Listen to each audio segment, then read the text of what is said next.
Hooray! Hooray! Hey dudes, how you doing? You well? Yes. I'm 29. I'm in my mid-20s. And I'm definitely in my mid-20s.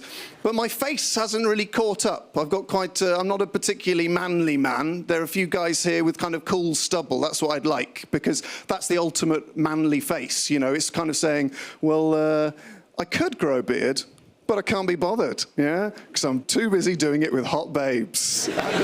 But I've got this awkward thing whereby if I shave, I look 12, and if I don't, I look like a French exchange student.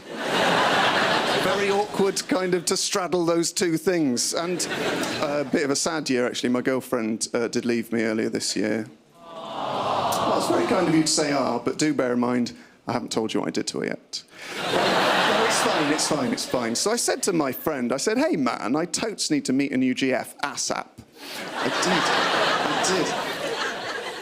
did. And he said, talk properly. No, he didn't. He said, what you need to do is go to the nightclub, John, because that's where women live.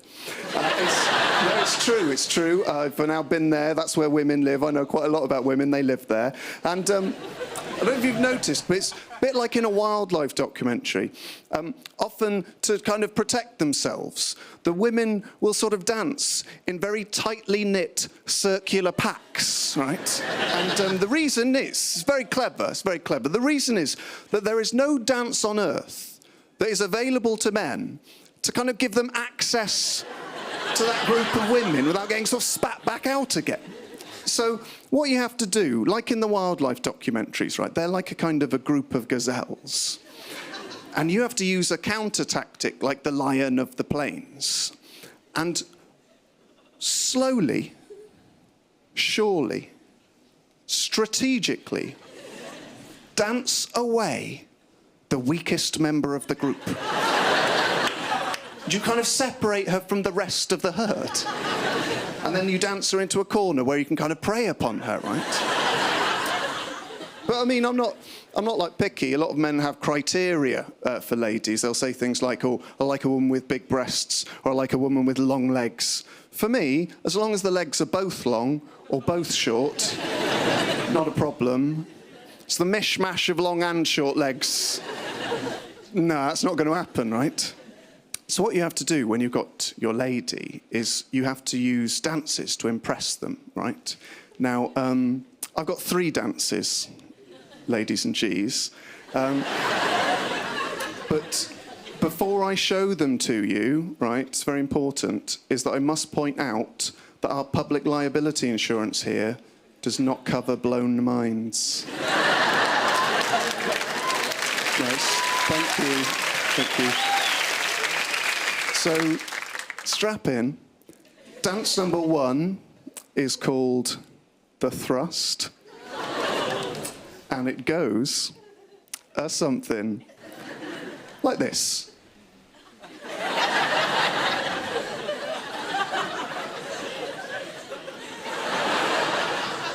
Now, I know what you're thinking. You're thinking, hang on, John. Surely that works first time, every time. No, sometimes it doesn't. Sometimes I have to go up to dance number 2, dudes, which is called the march. And that goes something like this.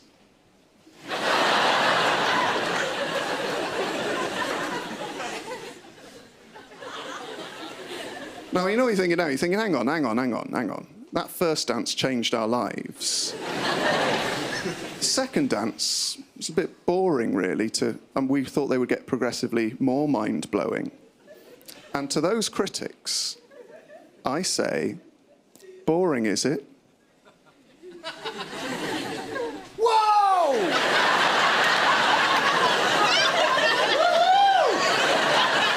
That's right, side to side and backwards. Now, if those two haven't worked, it's very rare that those two won't work in conjunction. But if I get up to the third, obviously, of those, a circle will have formed around me, right? Everyone in the nightclub will kind of be there going like this.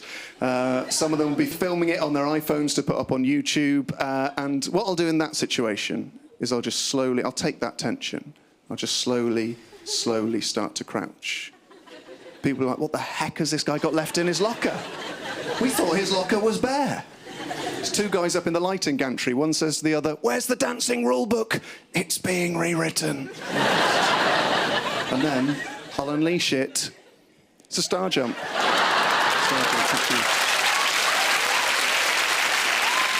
Very kind.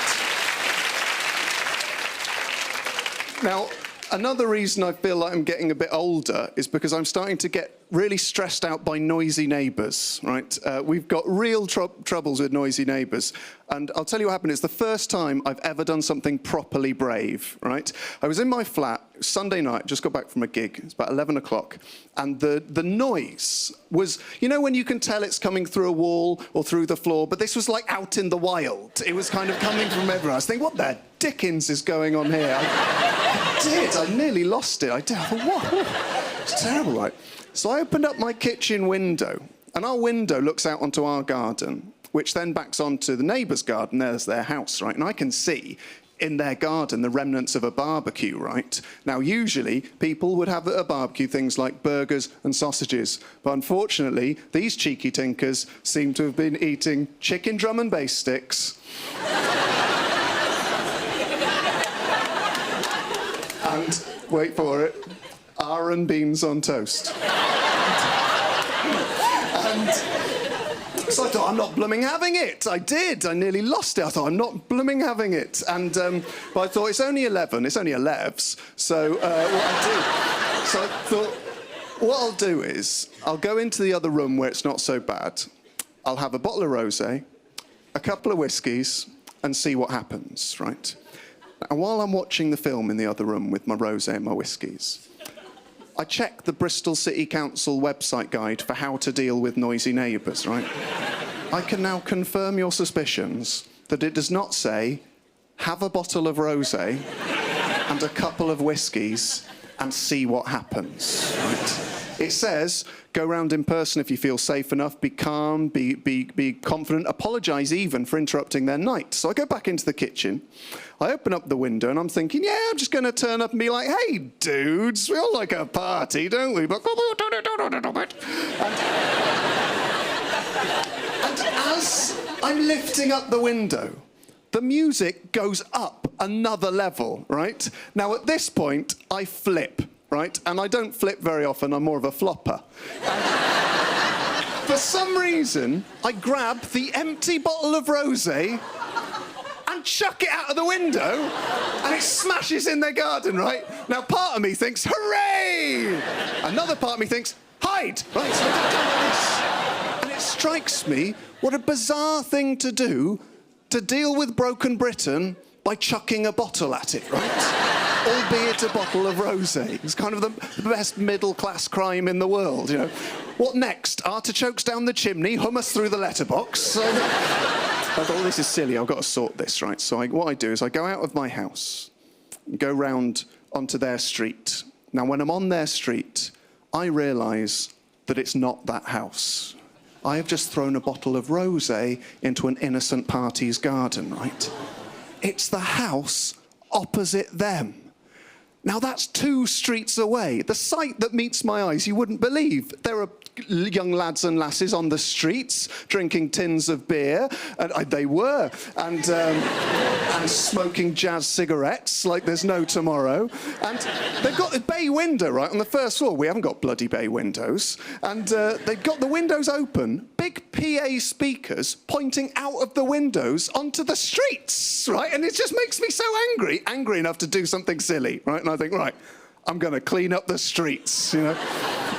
So I see the door open into the house, so I think, oh, you've come this far. So I go into the house. I've not been invited, not on Facebook or anything, right? And I go up the stairs, and I'm kind of, no one minds that I'm there because they're all bonging it. I go into the main room where it's all kicking off, and they've got 2 PA speakers, about 60 people, all kind of, they weren't doing this, but, you know, doing whatever it is you do to drum and bass music, and they've got the decks in the middle. Now, I think there's clearly no way that I can find out who's in charge here and tell them to turn it down. And at this moment, I see the plug connecting the 4-way adapter to the speakers and the decks. And I think, 6 more yards. And I walk through these people. I grab the plug, pull it out of the wall, and immediately the music stops. And then all the adrenaline drains out of my body. And I realise I'm stood in a room full of people, all looking at me with eyes that are essentially saying, WT fuck. A guy fronts up to me, right, and he says, what the heck do you think you're doing, sunshine? Or words to that effect, right? Now, when I get angry, I don't get grrr angry, I get shrill like a lady. So he says, what the heck do you think you're doing, sunshine? I say, I don't live next door. I live 2 streets away. Would also see my tone as Michael McIntyre when I get angry. And he then says to me, chill out, mate. We finished our finals today. It's just a party. Now, at this point, I say something I'd not planned on saying, right? I look him dead in the eyes and I say, oh, this is not a party. This is a prick factory.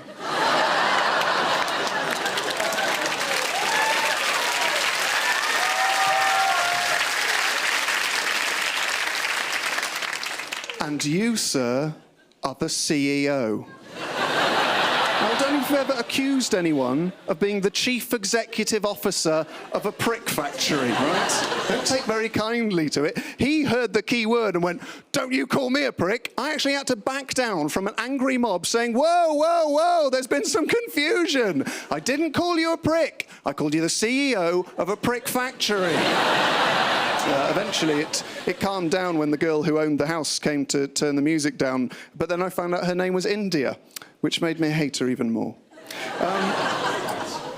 Well, no, not in a racist way, just because it's a silly name. I'll leave you with one thing. Me and Russ, when we lived together, we lived in Bristol, and it's an amazing place, as I'm sure you'll know if you've ever been there. What I miss most about it when I'm away is the sort of things Bristolians say. And I was away for a month at the Edinburgh Festival, and coming back in on the plane, what I wanted more than anything else was to hear someone say something properly mental. I had to wait 12 yards from the arrivals desk, right? I come out, there's 2 young lads there, about 14 years old, max, and they're obviously going on some kind of sporting trip because they're stood there with their kit bags and their uniform and their little initials on, and they're excited in a good way, not in a stabby crack way, no, you know when you see a scout just looking at a hill, just kind of vibrating with anticipation, and you think, oh, that's what's right with the world. And then you see the scout leader and you think, that's what's wrong with the world. And one of them turned to his mate and he went, here, Darren, I hope you're not lactose intolerant.